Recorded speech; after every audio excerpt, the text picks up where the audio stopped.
Are you ready to hear how a $200,000 debt turned a courtroom into a circus? But this show didn't start in the courthouse. It began in a quiet house, where a daughter tried to do the right thing and regretted it a minute later. Sunday mornings smelled of coffee and fresh rolls. For Eva, days like this were a rare luxury. Her mother wasn't shouting, her father was lost in the garage, and no one argued about money over breakfast. 16 years old, an age when you want to feel grown up, but your life still depends on your parents' moods and a half-broken fridge. "Eva, bring me the gas bill," her mother called out, eyes glued to her phone.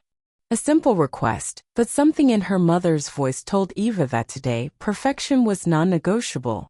Like in a movie, the camera zooms in on Eva's hands digging through piles of papers, old phone bills, strange bank statements with big numbers. She squints at the lines, and there it is, next to her name, a sum that would give her math teacher a heart attack. $200,000. That's a plot twist.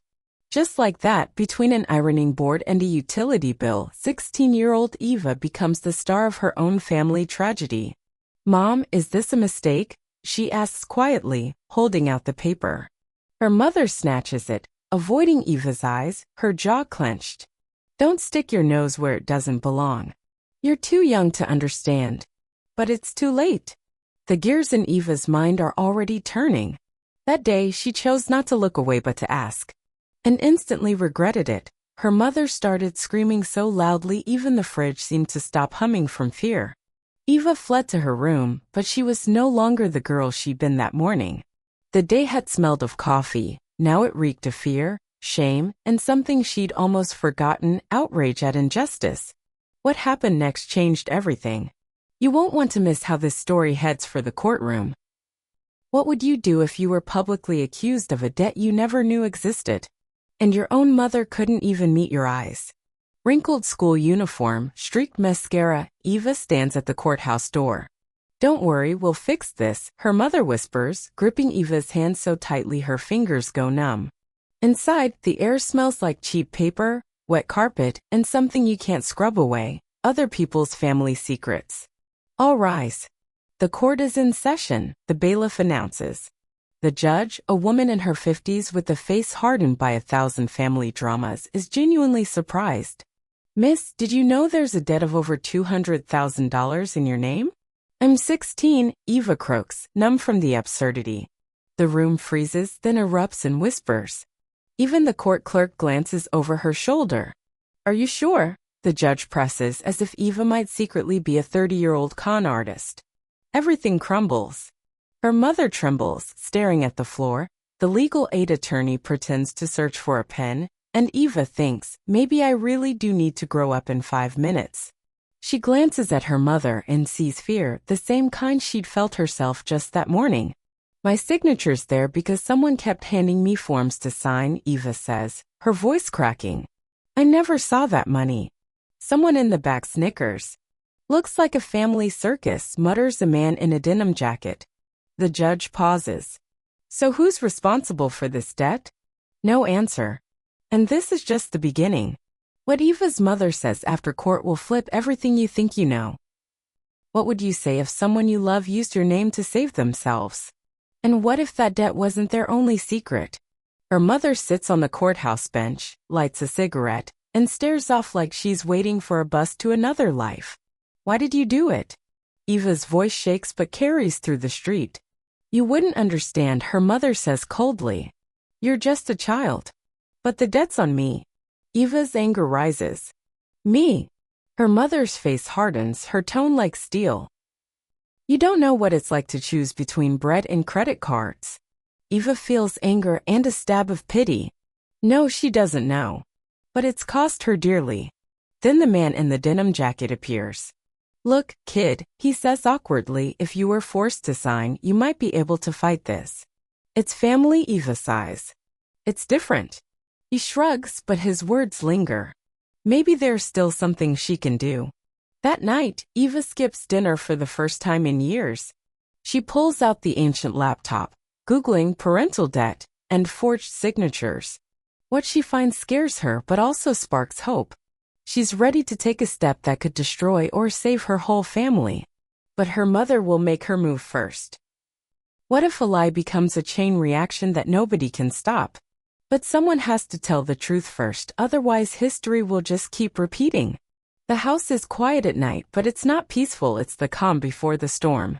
Eva lies awake, listening as her mother paces the kitchen, whispering nervously into her phone. This time, Eva doesn't hide. She marches straight in. I spoke to a lawyer, she says, surprising even herself. I can prove I was tricked. Her mother turns pale, slams her phone onto the table. You wouldn't dare. We'll lose everything. And I'm supposed to live with this debt? Eva stares her mother down, unafraid for the first time. Silence. I was trying to do the right thing, her mother whispers. But it all went too far. At that moment, the doorbell rings, a social worker, bringing documents from the bank. They need signature confirmation. I won't lie, Eva says softly. Let the whole house collapse if it must. Her mother looks shattered, not like a judge but an ordinary woman, broken, lost. Both realize there's no turning back. Someone has to make a choice that will end it all. But is this the end or the start of a new life? What does it feel like when the truth is finally spoken aloud? Who wins, your past or your chance at a new free life? Back in the courtroom. Everything feels familiar, but this time, Eva's mother sits in the hot seat.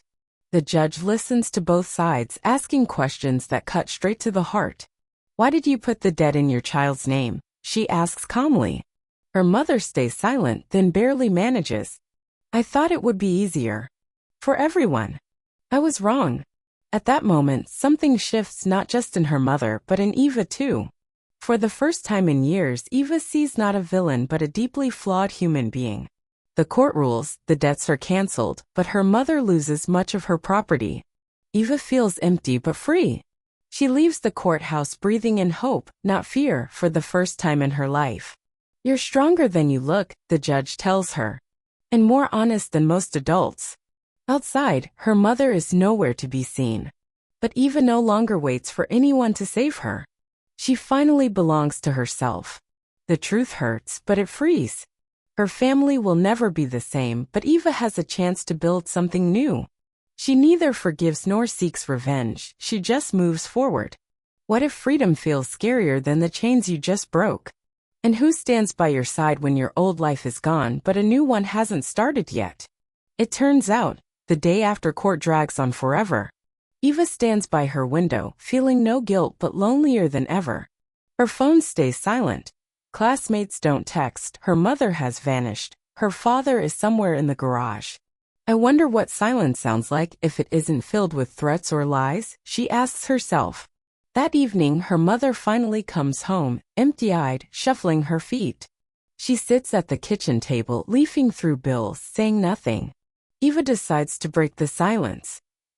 You didn't want it to end like this, did you? Her mother shrugs, rummaging in a drawer full of old spoons. You don't know what it's like to wake up afraid of your own child, she finally admits, not meeting Eva's eyes. Eva feels a strange mix of pity and anger. Maybe if we'd talked honestly sooner it would have been different, she thinks, but keeps silent. Late that night, her father slips into her room and sits down beside her. I'm sorry I didn't protect you, he says suddenly. I thought it was just a game with credit cards. I was wrong. For the first time, Eva sees her father not as detached, but as someone deeply sorry. It's okay, she exhales. As long as we stop playing the silence game.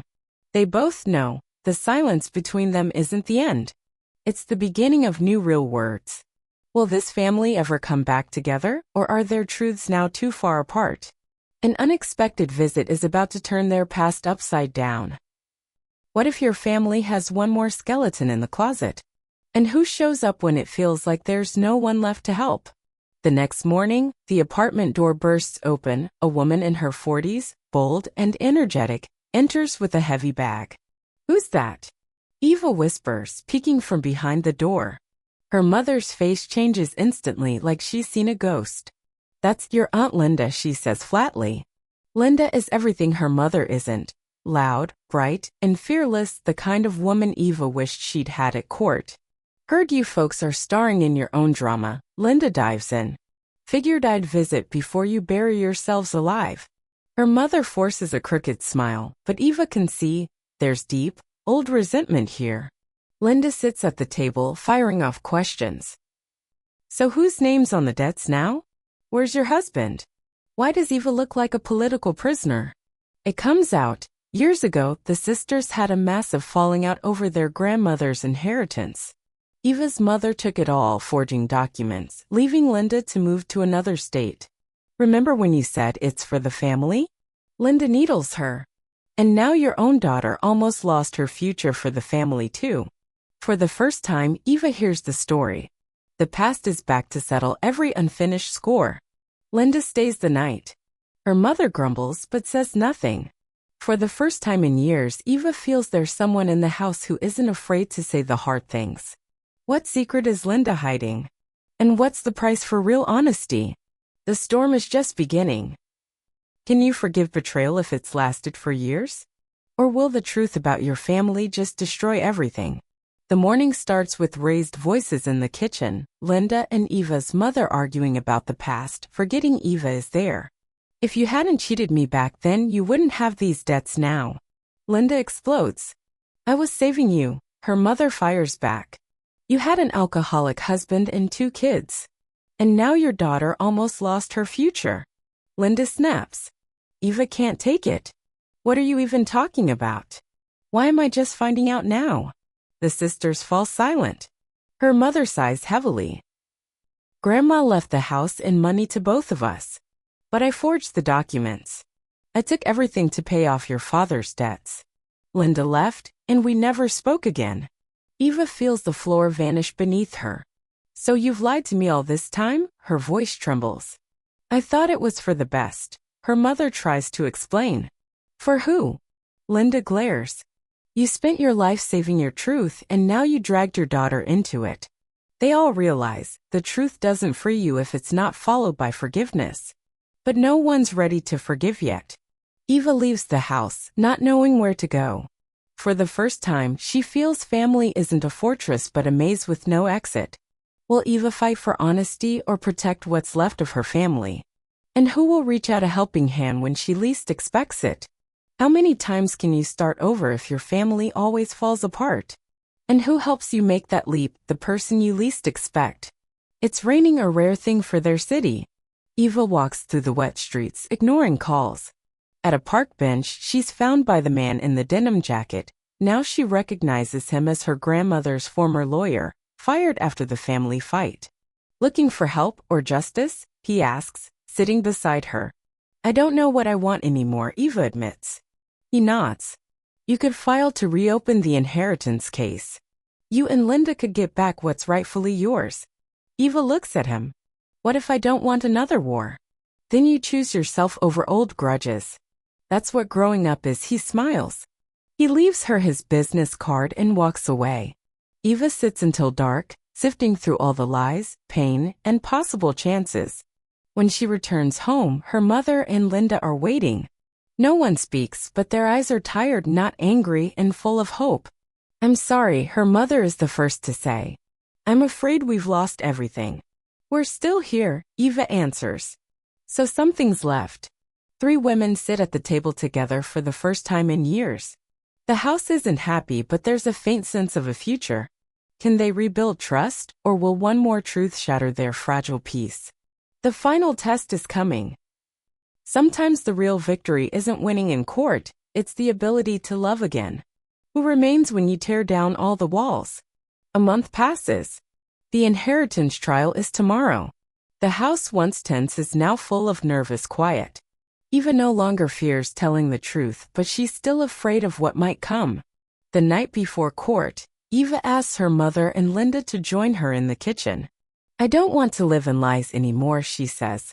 Let's be honest. Even if it means losing everything. Her mother bows her head. Linda shrugs. I didn't come for money, her aunt says. I came to stop being angry. That night, Eva doesn't sleep. She remembers all the injustice, her own bravery, and the anger she felt toward her mother. Maybe being an adult isn't solving other people's secrets, but at least being honest with yourself, she thinks. At court, both women confess. The house is returned to the family, but most of the inheritance goes to pay off debts. Most importantly, no one is silent anymore. In the end, Eva walks outside for the first time in a long time, feeling there's room in her life for something besides pain, maybe even new honest love. Family secrets destroy what seems eternal.